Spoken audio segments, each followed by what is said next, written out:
Selamat datang pemirsa, Pasuruan Info hadir di pekan libur Anda bersama dengan pembawa acara yang akan memberikan berita-berita top 5 minggu ini. Dari kandang ayam di Gunung Wetan terbakar hingga gudang rosokan pabrik terbakar hebat di Kejayan. Inilah berita-berita yang akan kami sajikan.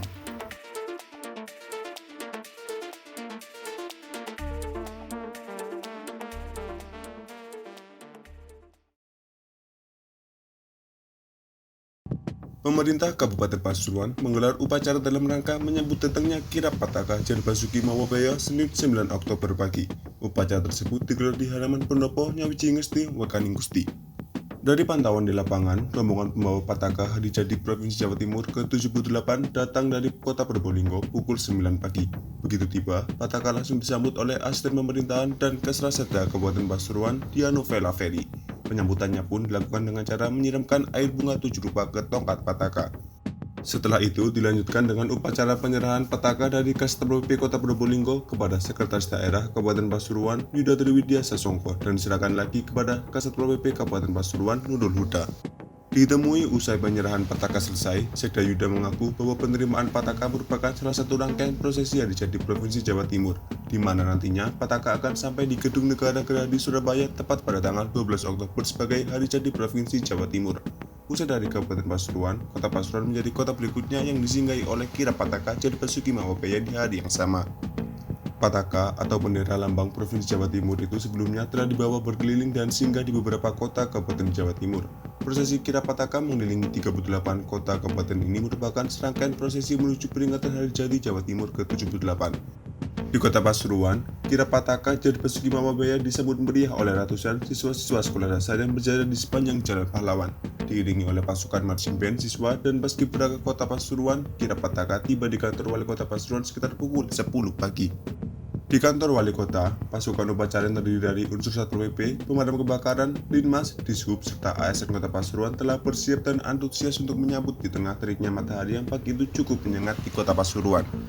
Prosesi diawali dengan penyerahan Pataka yang dibawa oleh pasukan dari Satuan Polisi Pamung Praja Kabupaten Pasuruan untuk diserah terimakan ke pihak Pemkot Pasuruan yang diwakili oleh Sekretaris Daerah Rudianto. Selanjutnya, Rudianto menyerahkan Pataka tersebut kepada Kepala Satpol PP Kota Pasuruan, Nur Fadoli. Tak hanya itu, selanjutnya dilakukan serah terima Pataka Satpol PP, Pataka Pemadam Kebakaran, serta Pataka Linmas. Sesaat setelah prosesi serah terima Pataka dilakukan, Sekda Rudianto membacakan selembar dipka prasasti di depan seluruh peserta upacara. Prosesi kemudian dilanjutkan dengan pemberangkatan kembali Pataka Jan Basuki Mawabaya menuju titik pemberhentian berikutnya, yaitu Kabupaten Sidoarjo. Dengan mengendarai kendaraan milik Pemkot Pasuruan, beberapa Satpol PP ikut mengantarkan bendera tersebut ke Kota Udang.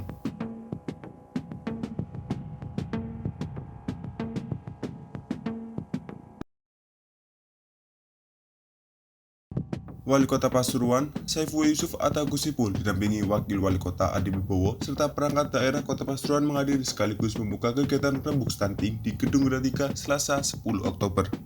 Dalam kegiatan ini dilanjutkan dengan penandatanganan komitmen percepatan penurunan stunting tahun 2023. Gusipul mengatakan pemerintah Kota Pasuruan dengan bersungguh-sungguh mengambil langkah dalam upaya pencegahan dan percepatan penurunan stunting sesuai dengan Peraturan Presiden atau Perpres Nomor 72 Tahun 2021 tentang percepatan penurunan stunting. Lanjut, Gusipul menyampaikan salah satu indikator dalam Peraturan Presiden Nomor 72 Tahun 2021 tentang percepatan penurunan stunting yaitu memberikan asupan yang cukup kepada balita. Dengan adanya tim penggerak PKK yang juga langsung turun di lapangan dan mengetahui masalah yang ada di lingkup terkecil baik itu di tingkat desa atau kelurahan hingga keluarga, maka untuk mencapai target 14% bukan hal yang mustahil. Menurutnya, tantangan di lapangan dalam penurunan angka stunting salah satunya terdapat keluarga yang memiliki pendapatan terbawah sehingga kurang mampu mencukupi kebutuhan gizi anak, dan juga orang tua yang masih belum memahami terkait apa itu stunting dan kurang informatif terkait hal-hal stunting. Dalam kesempatan ini, Gusipul juga menegaskan bahwa target penurunan untuk 14% tahun 2024 harus dicapai. Wali kota ini juga berharap semua pihak supaya bersungguh-sungguh menjalankan program yang menjadi tanggung jawabnya dan berkolaborasi, mengedepankan terobosan-terobosan menjadikan Perpres 72 tahun 2021 dan Rencana Aksi Nasional Penurunan Angka Stunting Indonesia itu sebagai acuannya. Terkait ketersediaan data, Gusipul meminta Dinas Kesehatan secara rutin mempublikasi data prevalensi stunting secara mutakhir dan akurat, sehingga data tersebut dapat menjadi acuan dalam menerapkan program-program berikutnya. Rembuk stunting ini juga dihadiri oleh Sekretaris Daerah Kota Pasuruan, Asisten 1 Kota Pasuruan, Ibu Ketua TPPKK Kota Pasuruan yang saat ini diwakilkan oleh Wakil Ketua 1 TPPKK Kota Pasuruan, Teknikal Asisten Kemendagri Regional 3 Surabaya, Kepala Perangkat Daerah Kota Pasuruan, Kepala Kementerian Agama Kota Pasuruan, Direktur RSUD Sudarsono, dan Direktur RSUD Geraha Sehat Medika Kota Pasuruan. Para camat dan lurah Kota Pasuruan juga Kepala Puskesmas Kota Pasuruan.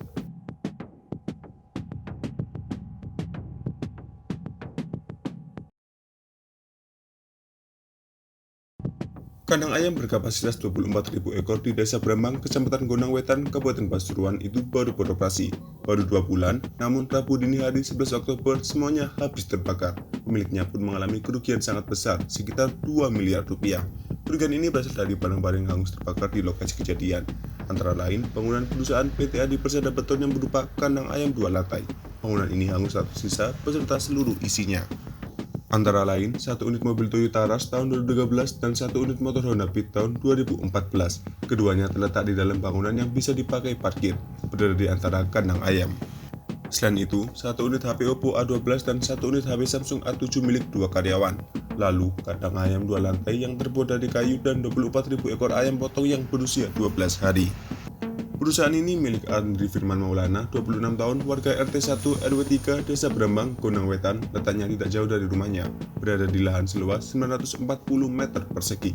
Kebakaran itu sendiri diketahui pukul 1:30 dini hari. Saat itu, api tiba-tiba muncul dari tengah bangunan perusahaan dan membesar. Api yang langsung besar membuat warga sekitar pun panik. Sementara, berdasarkan keterangan awal yang dikumpulkan pihak kepolisian, malam itu ada 3 karyawan yang sedang berjaga di perusahaan.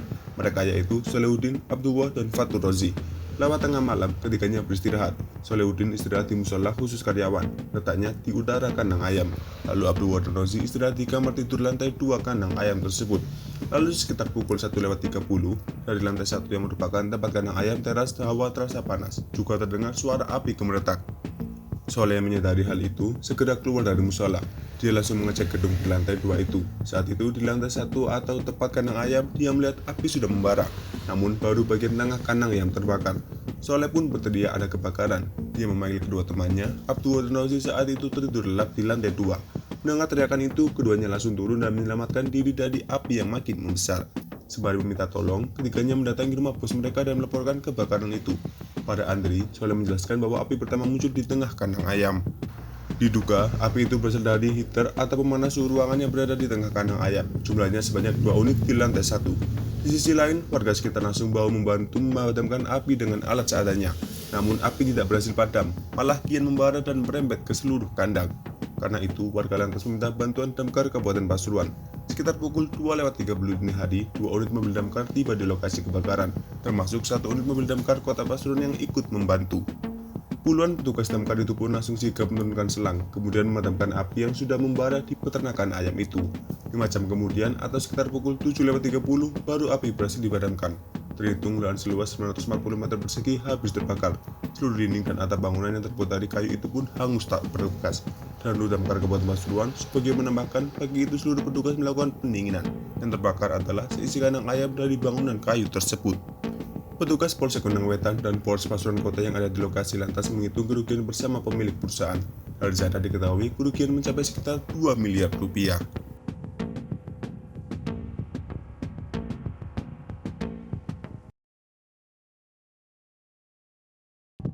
Dengan berseragam Korpi, seluruh ASN pemerintah Kabupaten Pasuruan mengikuti upacara peringatan Hari Jadi ke-78 Provinsi Jawa Timur. Upacara dipimpin penjabat Bupati Pasuruan, Andrianto, di halaman Geraha Maslahat, Kamis 12 Oktober. Pada sambutannya, Andrianto menyampaikan kebanggaannya bahwa Pemkab Pasuruan menjadi bagian dari Pemprov Jawa Timur. Menurutnya, sejak pandemi COVID-19 berakhir, Provinsi Jawa Timur telah menunjukkan jati diri sebagai provinsi yang bukan hanya berprestasi, namun mampu menciptakan masyarakat yang sejahtera. Hal ini ditandai dengan semakin turunnya angka kemiskinan ekstrim, kesenjangan sosial yang semakin teratasi, dan indeks kinerja utama yang telah banyak tercapai. Untuk para ASN, Andrianto juga menegaskan masing-masing pegawai memiliki tugas masing-masing di dalam mengangkat citra sebuah daerah, utamanya Kabupaten Pasuruan pada khususnya dan Jawa Timur secara global. Bagaimana seorang ASN harus terus semangat di dalam menjaga profesionalismenya, terus berinovasi, berkolaborasi, dan inisiasi. termasuk dengan legislatif. Andi juga memaknai tema Hari Jadi Provinsi Jawa Timur dengan terus melaju dan bersinergi, utamanya dalam menentukan kebijakan dan program pemerintahan ke masyarakat harus terus berkoordinasi dengan DPRD. Tidak hanya Pemkab Pasuruan, pemerintah Kota Pasuruan juga turut memperingati dengan menggelar upacara yang dilaksanakan pada Kamis 12 Oktober pagi. Bertempat di halaman depan kantor BKD Kota Pasuruan, Sekretaris Daerah Kota Pasuruan Rudianto APMM bertindak sebagai inspektur upacara. Upacara Hari Jadi ke-78 Provinsi Jawa Timur tahun 2023 yang mengusung tema Jatim Bangkit Terus Melaju berlangsung hikmat dengan turut diikuti oleh Forkopimda Kota Pasuruan, seluruh kepala perangkat daerah, camat, lurah, Satpol PP, TNI, guru dan ASN di lingkungan Pemkot Pasuruan. Dalam rangkaian upacara peringatan Hari Jadi Provinsi Jawa Timur ke-78 ini juga dilakukan pemotongan tumpeng yang merupakan wujud syukur terhadap keberhasilan telah dicapai dan melanjutkan dengan menyaksikan peringatan Hari Jadi ke-78 Provinsi Jawa Timur secara virtual dari MCC Kominfo Kota Pasuruan.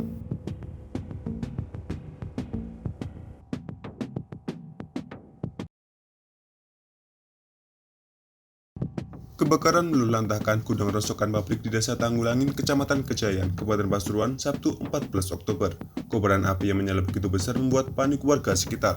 Nyala api terus membesar membakar seisi gudang PT Prima Jaya. Asap pekat membumbung tinggi, kencangnya hembusan angin mengakibatkan asap mengarah dan menutupi jalan raya Pasuruan Malang. Kondisi itu mengakibatkan pengguna jalan ikut panik, terutama pengguna jalan dari arah Pasuruan Malang, sebab jarak pandang mereka tertutup asap pekat dari kebakaran itu. Sebagian pengendara roda 2 pun ngebut menghindari asap begitu sampai di dekat lokasi kebakaran, sementara kendaraan-kendaraan bertonnase besar tak bisa bergerak karena jarak pandang yang tertutup asap. Kendaraan pun berjalan pelan sehingga menimbulkan kemacetan mengular sepanjang 2 km. Petugas kepolisian akhirnya turun untuk melakukan rekayasa lalu lintas. Arus lalu lintas dari dua arah terpaksa ditutup hingga pukul 5 sore. Pengguna jalan dari arah Malang diarahkan melintasi kawasan Wonorejo, sementara pengguna jalan dari arah Pasuruan diminta memutar lewat kawasan Sidogiri. Kebakaran hebat itu pun terjadi sekitar pukul 1:30 siang. Erik, salah seorang warga, mengatakan kebakaran pertama kali terlihat dari sisi samping barat gudang. Erik mengatakan beberapa karyawan masih melakukan aktivitas saat sebelum kebakaran terjadi. Begitu api makin besar, mereka berhamburan keluar. Beruntungnya, semua karyawan berhasil menyelamatkan diri. Tak hanya membakar seluruh isi gudang, si jago merah juga menyambar sejumlah warung di depan gudang. Hanya saja warung tersebut tengah tutup. Banyaknya barang-barang yang mudah terbakar membuat api lebih cepat membesar. Erik menyebut gudang itu menyimpan barang-barang limbah pabrik seperti drum, karton, tandon, limbah plastik. Hingga pukul 4 sore, upaya pemadaman masih dilakukan. Sedikitnya ada 6 armada damkar dari Pemkab dan Pemkot Pasuruan yang dikerahkan ke lokasi. Kapolsek Kejayaan AKP Marti mengaku belum bisa menyimpulkan penyebab kebakaran tersebut. Soalnya hal itu memerlukan upaya penyelidikan mendalam. Setelah pemadaman, pihaknya masih akan menggelar olah TKP dan menelusuri sumber api.